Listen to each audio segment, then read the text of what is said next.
अस्सलाम वालेकुम। प्रोग्राम कटहरा, मैं हूं वकास फलाना। पिछले एक हफ्ते के दौरान जो कुछ हुआ वो सब आपके सामने है। इमरान खान साहब को गिरफ्तार किया गया और उस गिरफ्तारी के बाद जलाओ गिराओ रियासती इदारों की रिट को चैलेंज किया गया, जिन्ना हाउस के ऊपर हमला किया गया। ना सिर्फ लाहौर बल्कि मियाँ वाली और पूरे पाकिस्तान के हर जगह पर जहाँ जहाँ पर रियासत के इदारे हैं वहाँ पर अवाम ने उनके दर पर गए और वहाँ पर जाकर इश्तियाल अंगेज़ी की गई। ये बज़ाहिर तो ऐसे था कि तहरीक इंसाफ के लोग थे, उनको शरपसंद भी कहा गया जो बीच में शरपसंदी कर रहे थे। और उसके बाद कल वज़ीर आज़म ने कहा कि इन सब लोगों को 72 घंटों के अंदर गिरफ्तार किया जाएगा, यह हुक्म दिया गया। DGISPR भी इससे पहले कह चुके हैं। कल आर्मी चीफ ने भी कोर हेडक्वार्टर पेशावर का दौरा किया और वहाँ पर भी उन्होंने कहा कि इंसाफ के कटहरे में ज़रूर लाया जाएगा। आज रिपोर्ट यह है, कल एक GIT बनी थी और आज रिपोर्ट यह है कि पाकिस्तान तहरीक इंसाफ के मुतअद्दिद रहनुमा भी गिरफ्तार हो रहे हैं और साथ 3185 लोग अब तक गिरफ्तार हो चुके हैं। उनकी तस्वीर को जारी कर दिया गया है। इमरान खान साहब ने कल खिताब किया, बड़ी सख्त जुबान को इस्तेमाल किया। उन्होंने कुछ लोगों को बेगैरत तक का कह दिया और साथ ही उन्होंने बताया कि मुझे तो पता नहीं था, मैं तो अंदर था। ट्रस्ट केस के हवाले से भी उन्होंने सारी तफसील बताई कि मामला क्या था। मैं तो बिल्कुल नहिता था, मैं जाके सरेंडर कर चुका था और मुझे वहाँ से गिरफ्तार किया। बहरहाल इमरान खान बाहर आ चुके।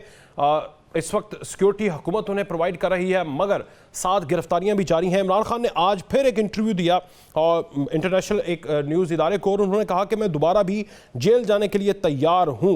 ये मामलात कंसेंसस पे रुकेंगे, गिरफ्तारियों के बाद मजीद इश्तियाल आएगा। 5:30 बजे का इमरान खान साहब ने टाइम दिया था कि हर बंदे ने अपने घर से बाहर निकलना, अपने गाँव में, गली में, और साथ उन्होंने एक प्ले कार्ड बनाना है। ऊपर लिखना है हकीकी आज़ादी और नीचे लिखना है आइन बचाओ पाकिस्तान बचाओ। लेकिन हुकूमत ये कह रही है कि आइन को हम बचा रहे हैं, पार्लियामेंट सुप्रीम है और सबने सुप्रीम कोर्ट के और सबने इस सुप्रीम इदारे के सामने अपने आप को सरेंडर करना है। शौकत बसरा साहब तहरीक इंसाफ से, शैला रजा साहबा पाकिस्तान पीपल्स पार्टी से और मुदस्सर खालिद बासी साहब साबिक जस्टिस हैं, माहिर कानून हमारे से मौजूद हैं। शैला रजा साहबा, कहाँ पर, क्योंकि पाकिस्तान पीपल्स पार्टी ने तो बीच में कह दिया उसमें काबीना मीटिंग में भी कि हम इमरजेंसी के हक़ में नहीं, फिर उन्होंने कहा कलअदम अगर आपने इनको डिक्लेयर करवाना है उस हक़ में भी नहीं।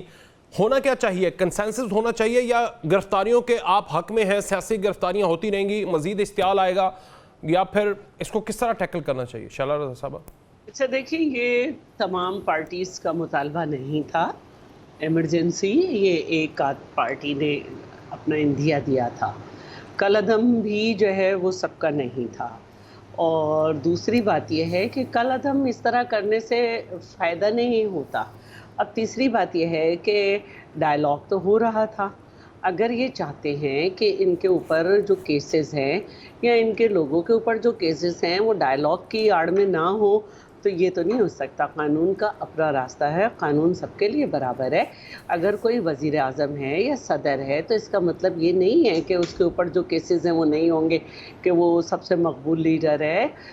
इस तरह नहीं होता। और अब क्योंकि हमने ये देखा है कि जो ज़ख्मी हो गए उनका तो ये इलाज कराएंगे।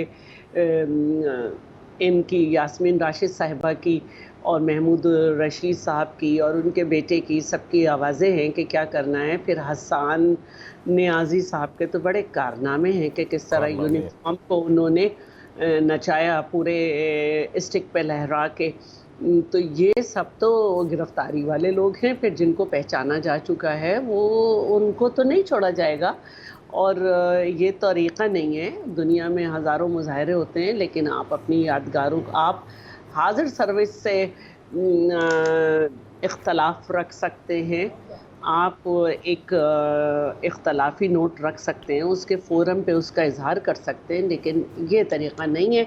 तो कानून की जहाँ खिलाफ वर्जियाँ हुई हैं वहाँ ज़रूर कानूनी तरीक़े से निपटा जाएगा, लेकिन कोई इस तरह का काम नहीं किया जाएगा कि साहब जब 3185 लोगों को गिरफ्तार कर लिया है तो जिसने इनको इश्तियाल दिलाया वो तो इमरान खान है। तो जब ये ज़मानत का वक्त ख़त्म हो जाएगा तो कोशिश करेंगे फिर ज़रा उस तरफ भी?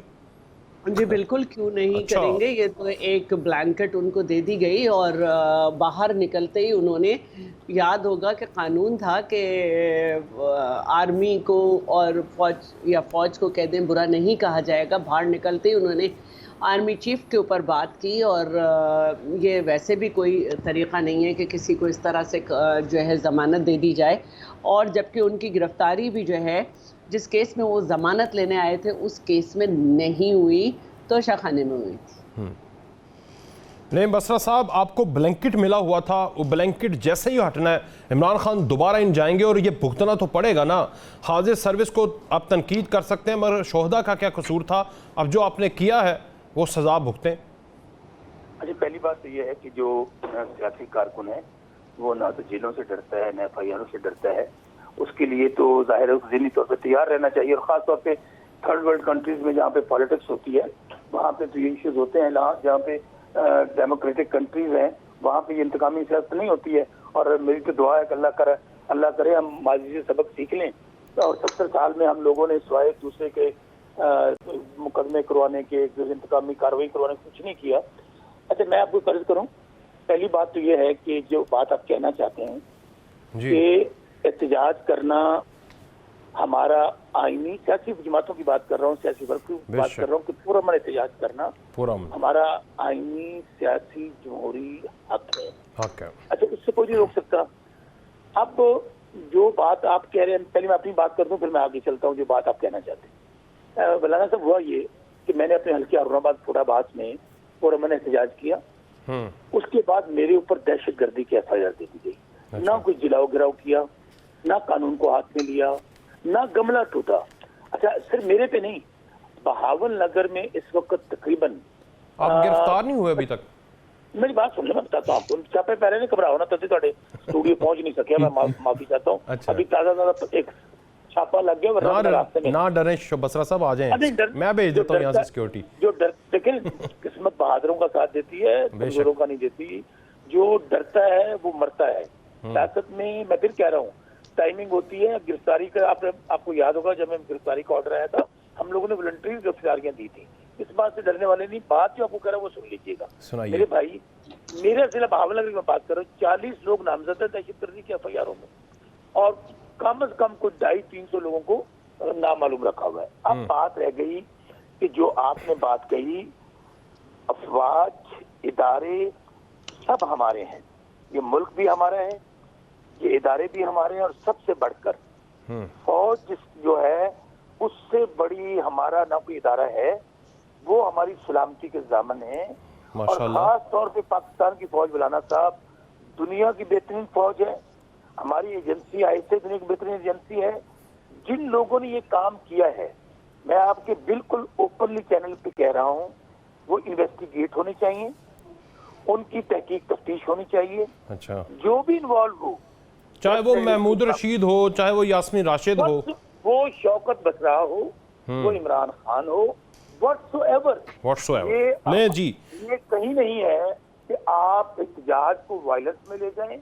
आप लोगों को ये तरगीब दें कि हमने अपना कोर कमांडर का घर जला देना है। देखें, कोर कमांडर का वो घर, सबसे बड़ी बात क्या है, वो हमारे एक सिक्योरिटी के इदारे का घर है। ठीक है, उसको नहीं जलाना चाहिए था। इसी तरह GHQ जो है वो जनरल्स बैठे होते हैं ना, लेकिन वो हमारे सिक्योरिटी के इदारे हैं भाई।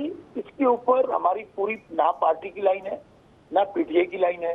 मैं फिर कह रहा हूँ, मैं कम से कम या हमारी पार्टी कोई भी अफवाज पाकिस्तान पे, वो कहते हैं रेड लाइन होना, ये हम सबकी रेड लाइन होनी चाहिए। ठीक है, और इस रेड लाइन को किसी क्रॉस नहीं करना चाहिए। इमरान खान भी रेड लाइन थी। एक फिक्रा क्या। अब भाई दूसरी तरफ से जो हो रहा है, इमरान खान को जिस तरह गिरफ्तार किया गया, मैंने नोटिस लिया, सुप्रीम कोर्ट ने लिया। जिस तरह तमाम पंजाब के अंदर और पूरे पाकिस्तान भर में क्रैकडाउन हो रहा है, ये चार दीवारी के तकद्दुस कमाल किया जा रहा है। ठीक है, हजार के घर में उनकी 75 साल बूढ़ी माँ को उनके साथ क्या किया, मेरे घर के अंदर रेड हो रहे हैं। तो मुझे बताइए भाई, आपको शौकत बसरा पर दहशतगर्द नजर आता है? मेरा सवाल है। चलें, ये बड़ा मासूमाना सवाल है, इसका मासूमाना जवाब शारदा साहिबा देंगी, फिर मैं मुदस्सर साहब की क्या कहना चाह रही हैं आप? अच्छा, पहली बात तो मैं ये कहूँगी कि सुप्रीम कोर्ट को तरीक़ेकार पे नोटिस लेना था, गिरफ्तारी पे नहीं, क्योंकि ये बहुत वाज़े बता दिया गया कि गिरफ्तारी जो है तरीके उनकी कार पे सजा तोशाखाना देनी चाहिए थी, रिहा नहीं करना चाहिए, ये जो भी करना चाहिए था। सुप्रीम कोर्ट को तरीक़ेकार पे अगर नोटिस लेना था तो बिल्कुल लेना चाहिए था, लेकिन उससे भी बड़ा सान्या ये हुआ कि सुप्रीम कोर्ट के तो सिर्फ शीशे टूटे थे, लेकिन यादगार शोहदा के साथ जो हुआ सब हुआ। उसके बाद उन्होंने इमरान नियाज़ी को तो ये कह दिया कि आप मजम्मती बयान दे दें। उनको चाहिए था कि जो रेंजर्स थे, क्योंकि हमारे यहाँ ये तरीक़ाकार है कि ये इस तरह का ऑर्डर नहीं होता। कराची में एक बहुत बड़ा सान्या हो चुका है कि किस तरह से रेंजर्स ने एक बच्चे को मार दिया था, लेकिन ये ऑर्डर नहीं था। इसी तरह जो पुलिस जाके घरों में करती है, ये पुलिस पॉलिसी में नहीं है।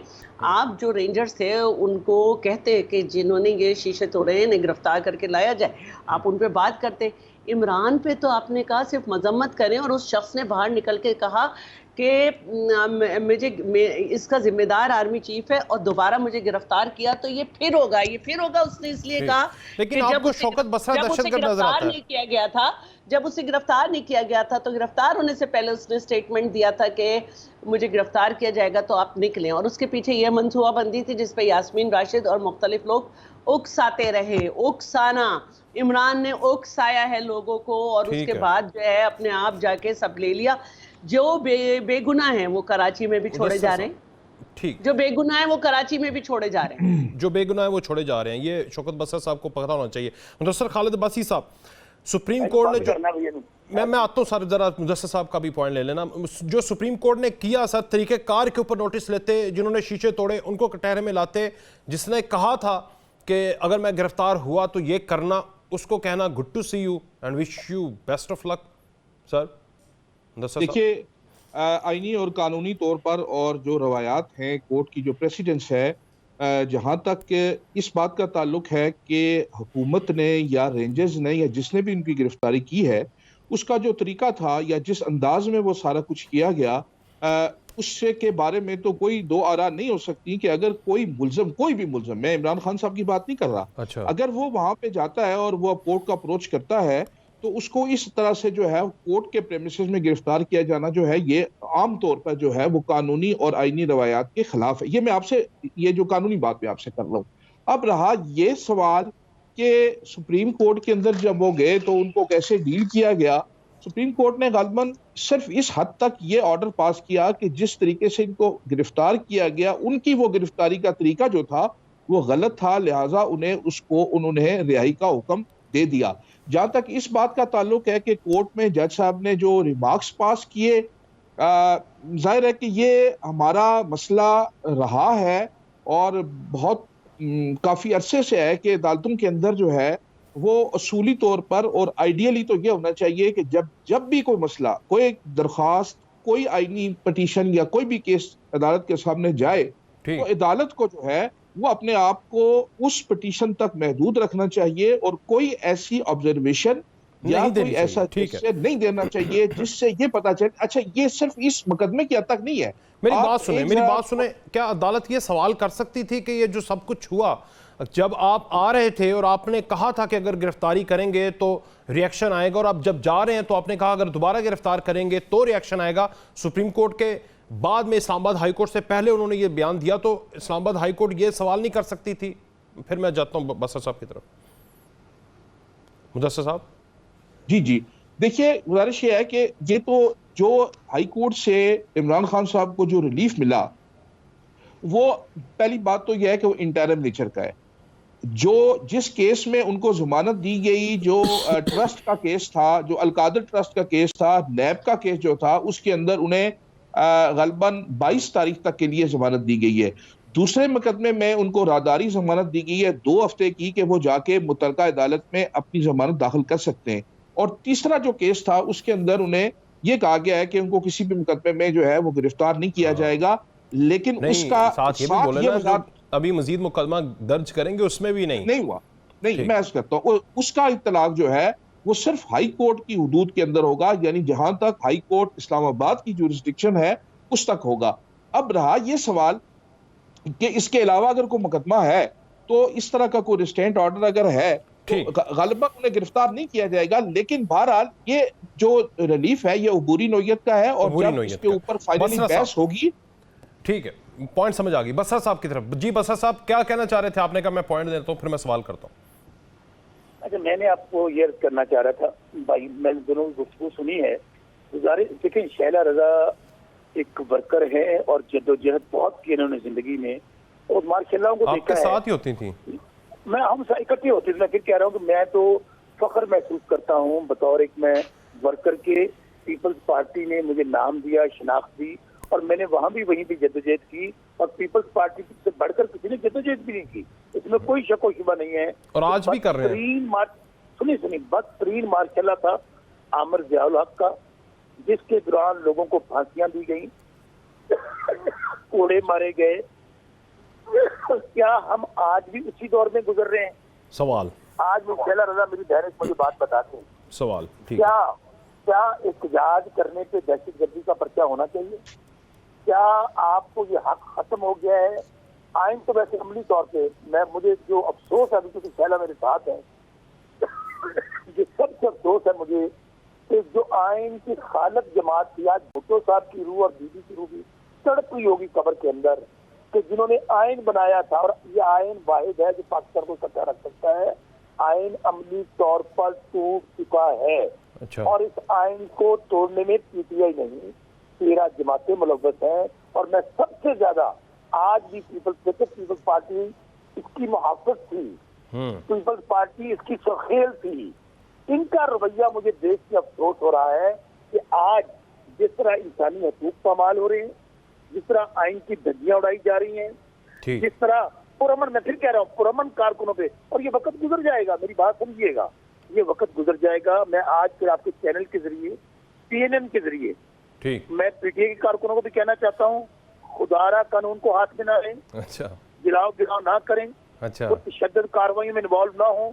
हाँ, हुकूमत को कहना चाहता हूँ, आप भी अक्ल और होश के नाखन में, दुल्ले तेरा में कुछ नहीं बिगड़िया, 90 दिन के लिए ज़िया आया था, अभी आप बहुत खुश सर, ये एक मुहावरा याद आ रहा है, पता नहीं, अब मैं रिस्पेक्ट के साथ, वो चूहे खा के हज नू चलिए, बिल्ली हज नू चले गई, 700 चूहे खा के, 900 चूहे शायद। आप देखिए, ये मिसाल 900 मौलाना साहब, और एंकर का मतलब आपके मुंह पे नहीं पड़ती, आप मेरे भाई हैं। नहीं सर, मैं अब देखे ना, ये हम पंजाब में रहते हैं सर, मैं I am proud to be Punjabi. अब आपको मैंने बात करनी है, मुझे आपने बात नहीं करने देनी। जी जी। आप एंकर भी बन जाएंगे, मेहमान भी बन जाएंगे, तो हम लोगों का तो काम खत्म हो जाएगा। मैं बोल ही नहीं रहा सर। मैं फिर कह रहा हूँ, जहाँ हमने गलती है मैं उसको तस्लीम कर रहा हूँ। ये नहीं कि मैं कहता हूँ हट गर्मी होनी चाहिए। मैंने ओपनली आपके प्रोग्राम में कहा है कि फौज हम सबकी रेड लाइन होनी चाहिए। ठीक है, रेड लाइन डन हो गया। ईंट से ईंट बजा दी गई। अब जरा शैला साहिबा को जो आपने सवाल इतने इकट्ठे कर दिए ना, और एक बात कर लेने दें, 2 अजीम भुट्टो की कब्र के अंदर उनकी रूहों को तड़पा दिया, मैं जवाब ले लूं? सुने, यहाँ ईंट से ईंट बजा दी गई थी। ईंट से ईंट। आज 3 साल पहले चीफ ऑफ आर्मी स्टाफ और DGISI का नाम ले लेके उनकी तस्वीरें दिखा कर गुजरांवाला जलसे ने, क्या हम भूल गए हैं? इसके बावजूद अगर उन्होंने गलत किया था, तो मैं आज भी कहता हूँ जी, नहीं जी, शैला रजा साहिबा, शैला रजा साहिबा, पहली बात तो मैं ये वाजे करना चाहती हूँ कि अलकादिर ट्रस्ट के केस में तो वो आए थे, लेकिन उन्हें गिरफ्तार तो शखाना में किया गया, और जिस अदालत से उनको ज़मानतें दी जा रही थी वो रेलेवेंट अदालत नहीं थी। ठीक है। दूसरी बात मैं ये कहना चाह रही हूँ कि बहरहाल वो एक मुलजिम तो हैं, ये बात तो सबको पता है कि उन्होंने कहा कि हाँ हमने ये पैसा इस तरह किया, उनके कैबिनेट के मेंबर्स ने कहा, एडजस्टमेंट भी कहीं से कराई गई। तो क्या एक मुलजिम को देख के गुड टू सी यू, और फिर उसके बाद आप 10 आदमियों के साथ रात गुजारें, खुश रहें? तो मैं ये पूछना चाहती हूँ कि चले, जरदारी साहब से तो सबको शिकवा हो सकता है, फरियाल तालपुर साहिबा तो कभी पब्लिक ऑफिस होल्डर भी नहीं रही, चांद रात को उन्हें किस आइन और कानून के तहत नैब ने ही दाखिल किया था, उनको 12 बजे के बाद घसीट के ले जाया गया। आइन तो उस वक्त टूटा जब किसी वज़ीर आला का इलेक्टोरल कॉलेज, उसका हाउस होता है, उसके 99% लोग नहीं चाहते थे, लेकिन उस हाउस को तोड़ दिया गया। अपने मुंह से कह रहा था। आइन तो जब टूटा जिनका काम नहीं है। 63A रीराइट किया गया जब उन्होंने आइन को रीराइट किया और गया। आज 14 मई है, आज इलेक्शन होना था, आपने आइन तोड़ दिया। आइन तो जब टूटा जब दोगलापन करके कहा गया कि पंजाब की असेंबली को दो दफा का तरीका दिया गया, और फिर पंजाब तो याद रहा और केपी याद ही नहीं रहा कि उसकी भी असेंबली टूटी हुई है। और आइन तो जब टूटा जब एक चीफ जस्टिस ने अपने पसंदीदा शख्स को सादिक और अमीन कह दिया और दूसरे ने उसको इस तरह बुलाकर ब्लैंकेट जो है ना वो उसको इस तरह से दी है, तो ये यहाँ पे भी आइन कुछ कह रहा है या नहीं कह रहा। आइन उस वक्त कहाँ था जब उन्हें आर्टिकल 6 लगाना चाहिए था नेशनल असेंबलियां तोड़ने पे, लेकिन उन्होंने उस वक्त भी रियायत दी। तो आइन के बारे में हमें ना बताएं, हमें मालूम है। एक मिनट, आखिरी जुमला। हमें मालूम है कि हमने भुट्टो साहब ने जो आइन दिया था अपने 126 मेंबर के साथ, जब आप हमारे साथ होते थे आपने खुशियां मनाई थी, हमने 18वीं तरमीम की और बहुत सारी ऐसी चीज़ें की जो शहीद जुल्फ़िकार अली भुट्टो आइन में देखना चाहते थे। हमें नहीं बताया आप कहाँ है NFC इमरान के दौर का, कहाँ है CCI की मीटिंग्स, कहाँ है नेशनल इकोनॉमिक काउंसिल की मीटिंग्स। जब इन्हें आइन याद नहीं आता, ये सब आयोनिक जो है ना इदारे हैं जिनके साल में 2 से 3 मीटिंग ज़रूरी होती हैं। नेशनल इकोनॉमिक काउंसिल की कम से कम 2 मीटिंग, CCI की हर 3 महीने बाद मीटिंग। क्या बातें करते हैं बसरा साहब, क्या बातें करते हैं बसरा साहब। एक ब्रेक लेने के बाद आपसे पूछेंगे, ब्रेक लेते हैं। आज 14 मई है, 14 मई। आज के दिन सुप्रीम कोर्ट ने कहा था कि इलेक्शन करवाओ, लेकिन आज इलेक्शन नहीं हुए। कल के दिन एक समाअत होगी। क्या हुकूमत घर जाएगी या जो इलेक्शन कमीशन ने समाअत के लिए यानी नजरसानी के लिए अपील की है उसमें कोई गुंजाइश निकल सकती है, या फिर यह हुकूमत घर जाएगी। और दूसरा, आज मिसाके जमहूरियत को 17 साल हो चुके हैं। 17 साल होने के बाद मिसाके जमहूरियत करने वाले आज इकट्ठे हैं, लेकिन एक तीसरी पावर इमर्ज हुई है, पाकिस्तान तहरीक इंसाफ, जिसकी वजह से वो कह रहे हैं कि मुल्क दोबारा से उस पोजीशन पर पहुंच चुका है कि मिसाके मईशत, मिसाके जमहूरियत और मिसाके इस्तेहकाम भी होना चाहिए। ये सारी बातें मैं रखता हूँ शाला रजा साहब और शौकत साहब के सामने, लेकिन मुदस्सर खालिद अब्बासी साहब, 14 मई गुजर गया, क्या होगा कल?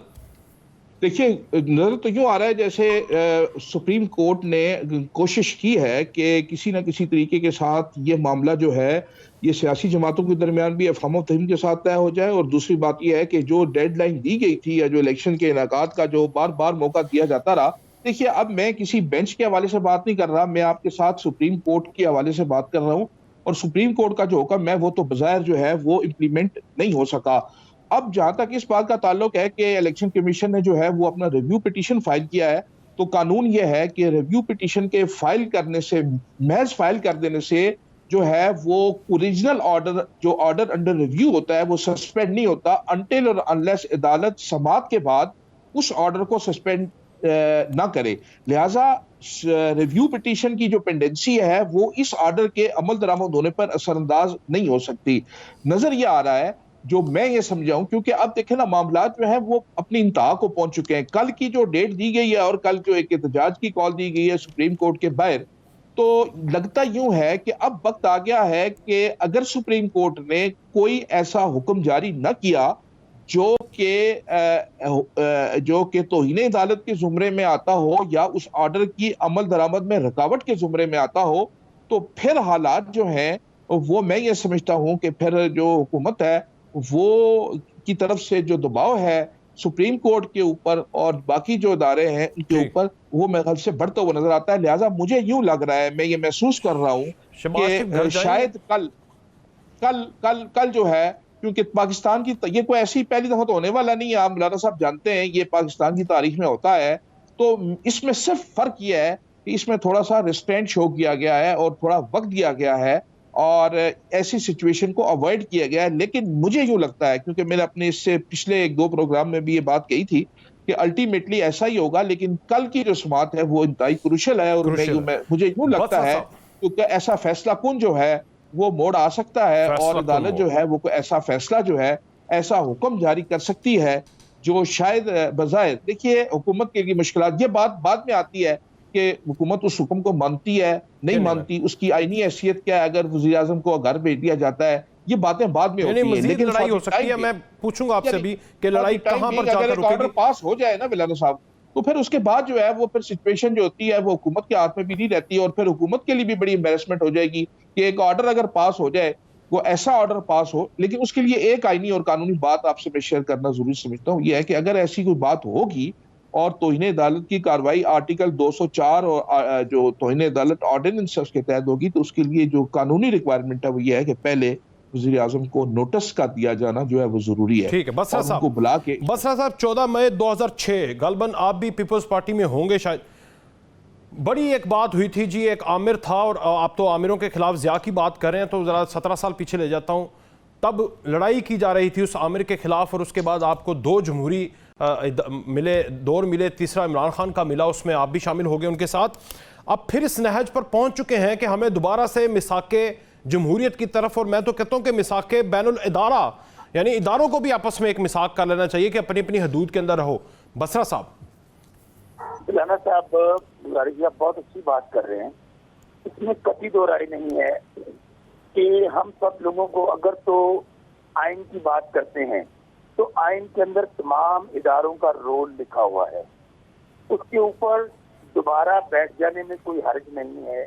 और अब तो बदकिस्मती ये है, इस वक्त जो आपने 17 साल पहले की बात की, नाम तो 17 साल क्या 70 साल मैं ये समझता हूँ कि जहाँ हम पहले दिन खड़े थे आज़ादी के वक्त, शायद आज भी हम वहीं पे खड़े हैं। इसलिए खड़े हैं कि आज आप देखिए कि तमाम इदारे एक दूसरे के खिलाफ सफ आ रहे हैं। कभी आपने ये सुना है कि हुकूमत पार्लियामेंट में खड़ा होकर कहे कि हमें जजों को गिरफ्तार करके लाना है, पाकिस्तान की सबसे बड़ी अदालत के चीफ जस्टिस को लाना है? अच्छा, भी ये हुआ हो यार मुझे इस वक्त ना, इस दफा ना बड़ी इंटरेस्टिंग सिचुएशन हो गई है, आप जजेस के साथ हैं, फौज के खिलाफ है, फौज के साथ है, जजेस के खिलाफ है, और भाई सारे साथ हो जाए ना आज के दिन के ऊपर। मौलाना साहब बात सुन ले, मौलाना साहब बात सुन ले, आप जजों के फैसले के खिलाफ करते हैं, जजों को गिरफ्तार करने की, जजों को धमकियां देने की, जजों को उड़ाने की बात नहीं करते। कल अब क्या हो रहा है, जजेस फैसला देते हैं, जजेस इंप्लीमेंट करवाने के लिए जोर डालते हैं। कल 13 जमातें धरना दे रही हैं। नहीं, वो सागदार गए हैं, जाके उन्होंने कहा कि सुप्रीम कोर्ट के सामने ना जाएं, डी चौक पर कर लें, तो वो कंसेंसस हो रहा है कि शायद वो ना जाए सुप्रीम कोर्ट। जी फरमाइए।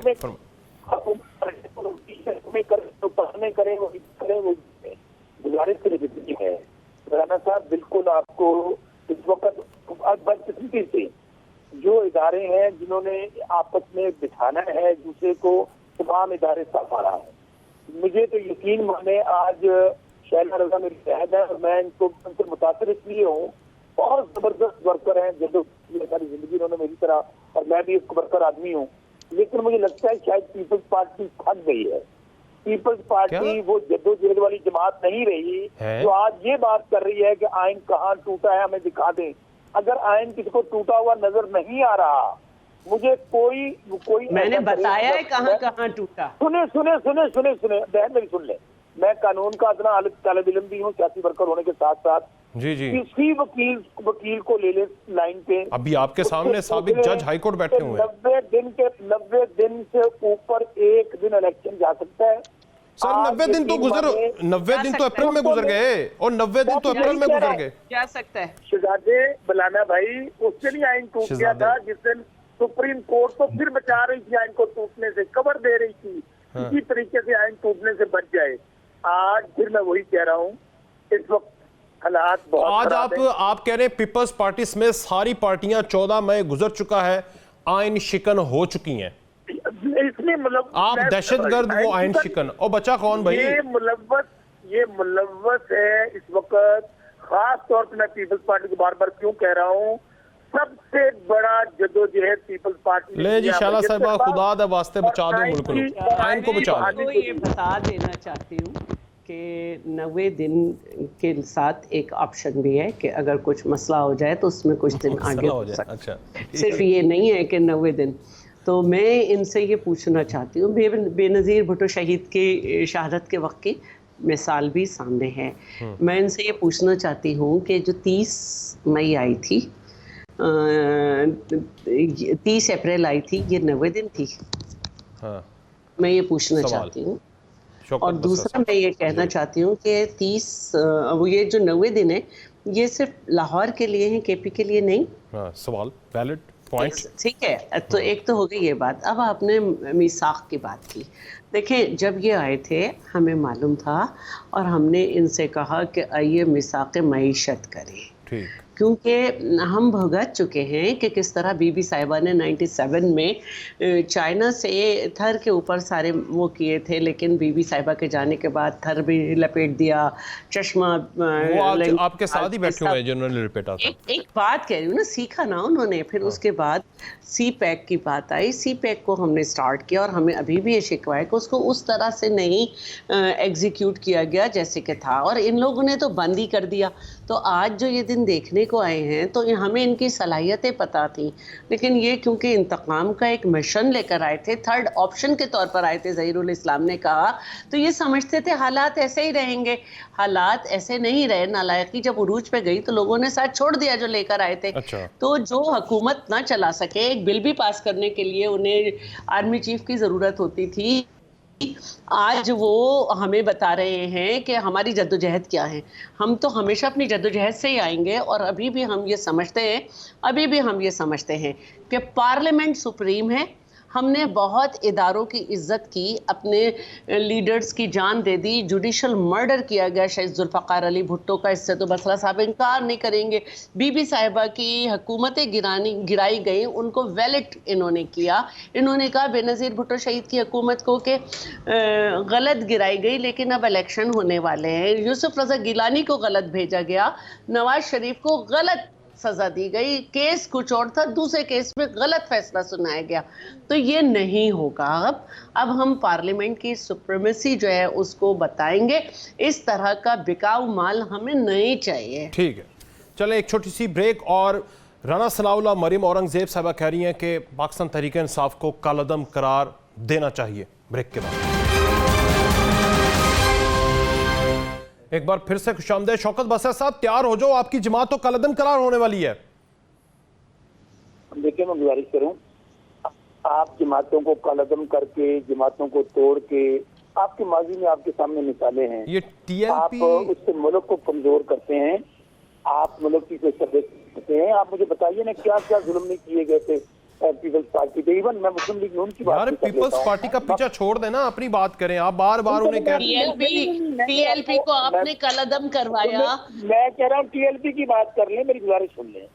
जब इस वक्त जड़ियां कांपे टांग रही हैं, इससे टांग रही हैं कि 13 जमातें मुकाबला नहीं कर सकती, आइन तोड़ दिया, इलेक्शन से भाग गए, पुरअमन एहतजाज करने वालों को वो आप पे हंस रही हैं। अच्छा सुन तो ले कांपे टांग रही है ना, इसलिए हंस रही है। मेरी बहन है ना, मैं जानता हूँ। मैं इसलिए हंस रही हूँ कि टांगे कांपना बुरी बात नहीं है, सर पे गार्बेज बिन लेना बुरी बात है। गुजारिश तो सुन ले। अच्छा, मेरी गुजारिश सुन ले, फिर मैं कह रहा हूँ, बिन लेना कैसा लगता है आपको सर पे? आप शौक से गार्बेज बिन लेते हैं, टांगे कांपना कोई बुरी बात नहीं, गार्बेज बिन लेते हैं। अच्छा, मुझे बात मुकम्मल कर लेने ना मेरे, मैं लेकिन आप अगर ऐसी बात कहेंगे तो मैं कहूंगी कि ये गार्बेज बिन लिया था, जब बदबूदार कबाब निकल लेंगे। अच्छा, जब मैं बात मुकम्मल कर लूं, मेरी बहन जरूर जवाब दे। अच्छा, गुजारिश ये है कि आप कालअदम करने का शौक पूरा कर लें, ठीक है। उसके बाद क्या होगा? पार्टी नए नाम से रजिस्टर्ड हो जाएगी, नया निशान मिल जाएगा। Then through what?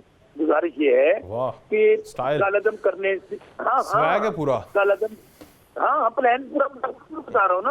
अच्छा। कालअदम करने से, किसी को कत्ल करने से, किसी को दहशतगर्द डिक्लेयर करने से मसाइल नहीं होते।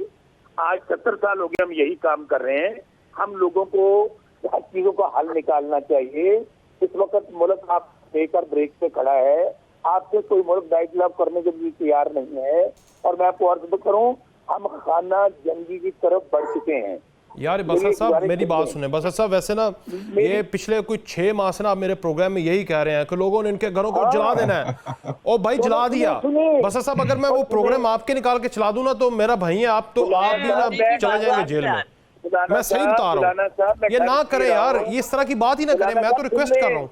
लाना साहब सुन ले मेरे भाई, आपका मैं इनके बातें सुन के लोगों ने ये हरकतें की हैं। सुन तो ले, आपकी मैं परेशानी समझ सकता हूँ लाना साहब, पहले मेरी परेशानी। मेरी परेशानी क्या समझ, मैं पाकिस्तान के लिए परेशान हूँ, अवाम के लिए। लाना साहब सुन ले, 6 अरब का नुकसान, उसके लिए परेशान हूँ। लाना साहब मेरी गल तो सुन लो भरा जी। सुनाए सुनाए सुनाए, आपकी सुन रहा हूँ। जिन्ना को पैसा है, जिन्ना को जहाज ने, उन्हें नीवी गली निकल जाना है।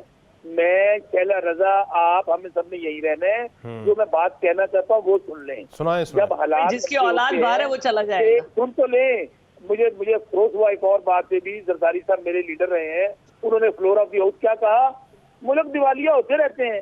तो अल्लाह करे तुसी सारे दिवालिया हो जाओ। मुल्क की दिवालिया होते रहते हैं। मुल्क जब दिवालिया हो जाते हैं, जापान फिर खड़ा हो जाता है, उसकी मिसाल खड़ा हो जाता है। सुने होना क्या है, होना क्या है, होना क्या है भाई, इन्होंने अपने अपने जहाज लेने हैं, पतली गली से निकल जाना है। हम लोगों ने लड़ना है, मरना है, झगड़ना है।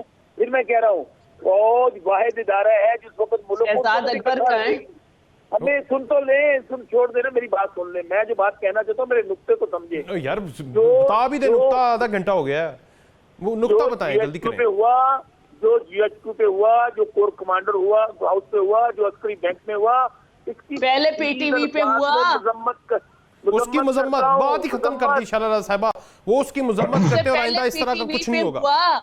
उससे पहले PTV पे हुआ, अपनी दौरे हुकूमत में उसको अपने आप को मासूम करा लिया, सादिक अमीन करवा लिया, है ही दहशतगर्द। अभी पेशावर रेडियो पाकिस्तान पे हुआ, दरख्त चलाए गए, उस वक्त भी इनकी सहूलतकारी की गई। पता नहीं चला होगा मुन्ने का कि इमरान को बात पहुंची नहीं होगी, हमारा फैसला पहुंचा नहीं होगा।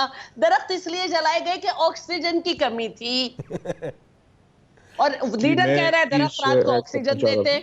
नहीं मुदस्सिर साहब, ये very quickly sir, with in 1 minute आप बताएं कि कालादम करार देकर हो सकता है कालादम, क्या क्या इसका प्रोसीजर बता दें वेरी क्विकली। ये तो इलेक्शन कमीशन ऑफ पाकिस्तान जो है वो किसी भी सियासी पार्टी को कालादम करार दे सकती है, लेकिन उसके लिए बड़े वैलिड और बड़े ही कोर्ट में भी नहीं जाएगा वो तो मामला सॉलिड। जी हाँ, वो मामला सुप्रीम कोर्ट में ही जाएगा। पहले तो नहीं हो सकता कालादम ना। क्या मैं अर्ज करता हूँ, उसके लिए बड़े सॉलिड ग्राउंड चाहिए होते हैं, और ये ऐसा नहीं होता कि आप किसी पार्टी को इस तरह से with single stroke of pen जो है वो आप उसको कालादम करार दे दे। लेकिन जो बात मैं आपसे एक बड़ी इंपॉर्टेंट बात जो आपसे शेयर कर, वो ये है कि ये पार्टियों को कालादम करार देने से ये मसला हल नहीं होगा, बल्कि ये मसला मजीद जो है वो एग्रीवेट होगा। मुझे इंतहाई दुख और अफसोस के साथ ये बात कहनी पड़ती है कि जो आज 70 साल तारीख में अभी तक हमारे सियासतदानों ने सबक नहीं सीखा, और ये पॉइंट स्कोरिंग करते हैं, और ये ना छोटी छोटी बातों को एक दूसरे को टॉट करते हैं, और ये अपनी पॉलिटिकल जो है ना माइलेज लेने की कोशिश करते हैं। और देखिए ना, अब कहा ये जाता है जब तक हमारे साहब तुसी है ही दहशतगर्द हो यार। ये कॉल और फेल में तजाद में आप, मैं अर्ज करता हूं, जब तक आपके कॉल और फेल में तजाद ये रहेगा कि आप एक तरफ कहते हैं जी फौज रेड लाइन है, तो लगता है इस तरह है कि जैसे आपका एक हाथ जो है वो गिरेबान में है और दूसरा जो है वो लगाम में है। और दूसरी बात ये है, देखिए ना, यही नजर आ रहा है। और मैं आपको बताऊं, जब तक आप दिल से नियत साफ करके जो है ना, और आपने आज बड़ी खूबसूरत बात की अपने प्रोग्राम के दौरान, मैं आई एम वेरी हैप्पी, और वो ये है जनाबे वाला कि आपने ये कहा कि न सिर्फ शख्सियात को बल्कि सियासी जमातों को, बल्कि इदारती अना जो है उसको भी साफ करना चाहिए। देखिए लोग आते हैं, तुसी तो है ही दहशतगर्द हो यार, जल्दी जवाब दे दें। ये तो लटक गई तलवार। मैं सिर्फ एक बात कहना चाहती हूँ, आप 100 तरह के मिसाक कीजिए, लेकिन अगर आपके ऊपर इल्ज़ामात हैं, आपके ऊपर साबित होना है, तो आप केसेस का सामना भी कीजिए। ये सियासी इल्ज़ामात नहीं है। आपकी काबीना से बात बाहर आई है अल-कादिर ट्रस्ट की, ये सियासी नहीं है। तोशा खाने के बाद ये आई है, ये पार्टी फंडिंग केस आपकी पार्टी के बंदे का है, तो आप इसमें आए अदालत में, आए जी अदालत में। बस साहब दहशतगर्द बात बताओ, करप्शन की बातें इनके मुंह से अच्छी नहीं लगती, कि और बात कर लिया करें। अच्छी लगे ना लगे, ये हमने नहीं की, ये आपकी काबीना की बात है, आपके अकबर एस बाबर की बात है, आपके तो हमने नहीं की। जिस करप्शन की आप बात कर रहे हैं ना, वो करप्शन मेरे सदर पे साबित नहीं हुआ, और आप उसके लिए नगमे गाते और मुझे बात तो करने दे। मैंने जनरल बात की, आप अपनी तरफ क्यों ले जाती हैं? बात तो करने दे। मैं भी आपको कुछ कहना चाहती हूं। बस साहब यार, आपने बात ही नहीं करनी और टाइम खत्म हो गया। अच्छा लगता है जब 11 साढ़े 11 साल 12 साल 15 साल कभी साबित तो करो। चले बस साहब वेरी क्विकली यार, 5 सेकंड बता दें एक नुक्ता। बुलाना साहब, मैं बुलाना साहब के प्रोग्राम के जरिए, CNN चैनल के जरिए जहाँ मेरी बात सुन रही है, जल्दी जिम्मेदारान से गुजारिश करूंगा कि खुदारा ये पाकिस्तान बड़ी कुर्बानियों के बाद बना। बस ठीक है, पॉइंट समझ आ गया। आपने किताबी बात करनी है, प्रैक्टिकल बात करनी नहीं है। अल्लाह हाफिज। बसर साहब आपका भी बहुत शुक्रिया, शलाल साहब आपका भी, और मुदस्सर खालिद बासी साहब आपका भी शुक्रिया। इजाज़त, अल्लाह हाफिज।